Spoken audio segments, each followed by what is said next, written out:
င်တဲ့ဘောစီးတွေကိုပလစ်ကသူတို့ချစ်တဲ့တာမန်လူတွေကိုသာရွေးချယ်ခဲ့တဲ့မင်းသမီး3ဦးနံပါတ်1ခင်ဝင်းပါ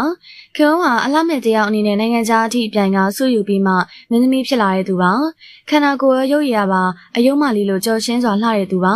ဒါကြောင့်မို့အောင်မြင်ကြော်ကြားလာတဲ့မြသူမစီကတ်လာတဲ့ဘောစီတွေခရိုနီတွေကလည်းများခဲ့ပါတယ်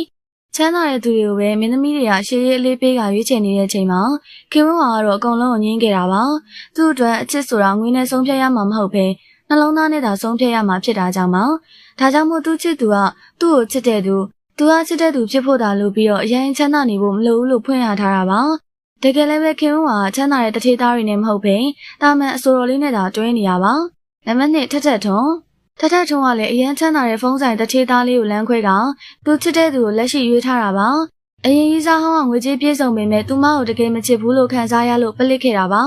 ထက်ထွန်းကသူမအတွက်တော့ငွေရအရေးမကြီးပဲသူမကတော့ပြန်လုပ်ကျွေးလို့ရတယ်လို့ပြောထားတာပါ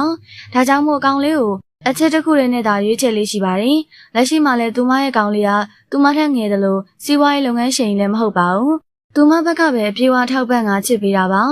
နံပါတ်3ဖွဖွရလည်းပဲအခြေရေးကိုတခြားမင်းသမီးတွေလိုငွေကြေးနဲ့တိုင်းထွာတဲ့သူမဟုတ်ပါဘူးသူအနေနဲ့အခြေရေးကိုအချစ်တစ်ခုတည်းသာစဉ်းစားတာပါပကသနာကြီးစွာနေထိုင်တဲ့သူမဟုတ်တာမို့တော်ဝင်မင်းသမီးလေးလိုပြည့်စုံစွာနေထိုင်ဖို့လည်းစိတ်ကူးမရှိပါဘူးဒါကြောင့်မို့သူတွဲခဲ့တဲ့ချစ်သူတွေဆိုရင်ငွေကြေးပိုင်ဆိုင်မှုအကြီးတွေမဟုတ်ဘဲတာမန်နဲ့ရတာများပါတယ်သူရွေးချယ်ရင်လည်းသူချစ်တဲ့သူကိုသာရွေးချယ်မှာပါ